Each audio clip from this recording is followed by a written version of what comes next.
이 상승세 멈출 수 있을까요? 직전 아시아 유스 선수권 금메달. 그 기세 그대로 4강에선 이승수. 2026 WTT 유스 컨텐더 홍콩 U17 4강. 이승수 대 세계 15위 홍저엔. 결승을 향한 마지막 관문 시작. 아시아를 제패한 그 상승세 오늘도 통할까요? 세계 랭킹 7위 이승수, 세계 15위의 도전을 정면 돌파할까요?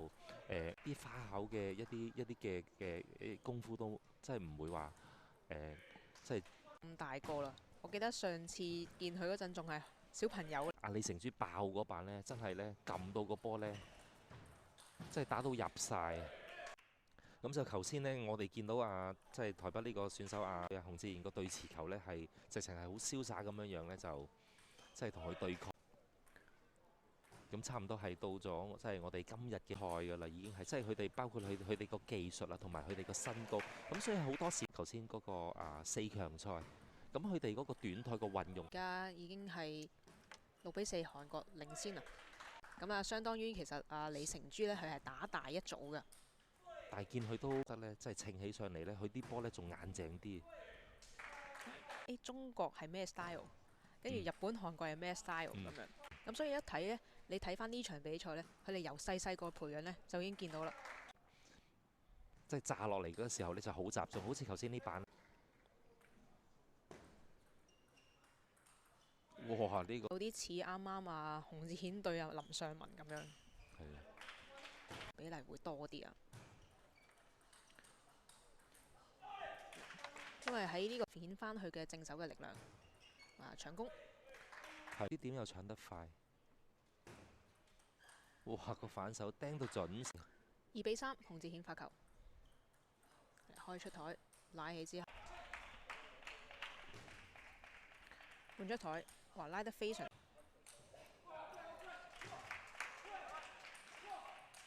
好啦，對抗啦，比較中近台多少少嘅。但係咧，相對咧，哇！呢一分翻啦，而家係開翻隻打呢啲，真係嗰個發球嗰個變化，咁佢真係好難對。5-6，係難去領起身。哇！擺嚟李成洙可能衝得滯啦，個弧線唔夠啦，就幾隻都係啱啱撚網，選手打埋過埋去我哋即係1號台嗰度救埋呢個波。李成洙發球李成洙可以做到搶攻，真係好優質啦啲發球。反手拎落嚟啦，咁就穩定少少。哇！擺到好短，麻煩啦。咁而一個嗰個優勢都盡享聽得透徹啦。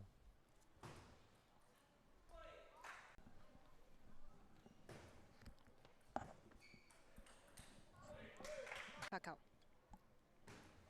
短嘅集場啦，準備反拉。哇！哇！揸到冇得剩啊！你直情係開咗出台俾佢拉嘅。哇 ！Lucky 係啦，都係以轉嘅。開咗個輕球轉一樣啦，擺出界咯。發球個技術未夠好啊，所以通常咧都有少少冒高呢個波就俾人哋拉起。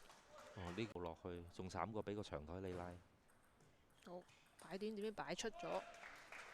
而家換咗個發球去正手開，都係開咗半出台。佢係右手揸板嘅，理應嚟講係左手開，左邊開波多啲嘛，左邊角落。咁佢有時上邊啦，會擾亂到對方啦，又或者佢嘅反手想突擊先，咁好多已經出現咗，即係幾個球手我已經係見到有呢個現象啦，都要一定要係出翻去就上翻台嗰度作賽㗎啦。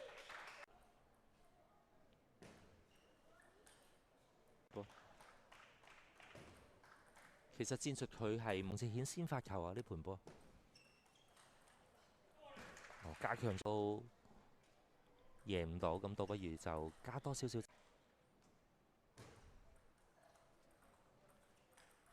哇！好，有冇機會啊？佢換過另一個波嘅。哇！好靚，反手繼續。幾頂得啊！擺住先，出台啦又係冇啦，呢啲真係食短嘅領起，好啊呢個咁我覺得啊李成珠咧其實有少少似成人賽比較平均啊。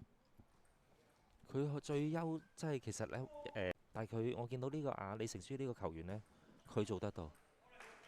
係呢個大滿貫。係啦，而家係5-6落後啦。哇，好有質素啲反領起，我控住先，反手對抗，加快，因為你伸得長嘅話，翻嚟嘅時間亦都會比較短啲，比較長啲噶嘛。佢哋嘅距離嘅問題啦，李成珠係靠近台啲嘅，咁所以佢哋兩個呢又會拉翻平均，同埋正手對拉，反手進取咗呢個波。比賽呢越嚟越係加快自己嘅速度。哇短嘅拉啦，咁啊2-2，李成珠發球，短嘅擺咗個拉網，係繼做得到續啊拉起。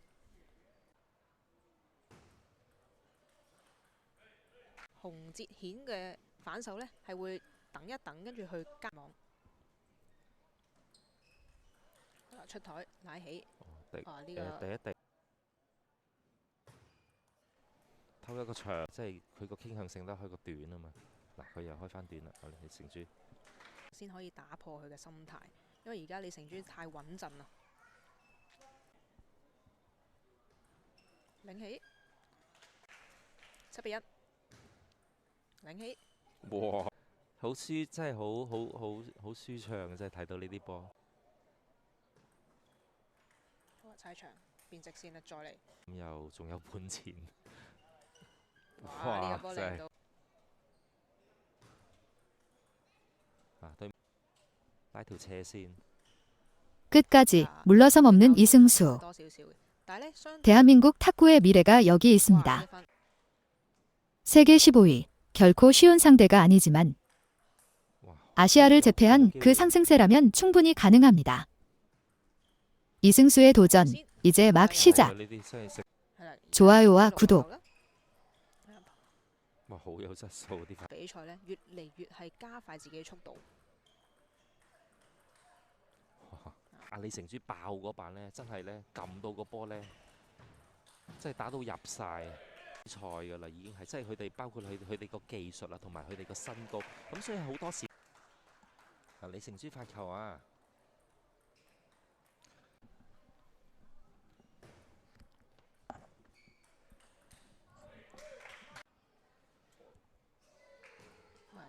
哇！揸到冇得剩啊！你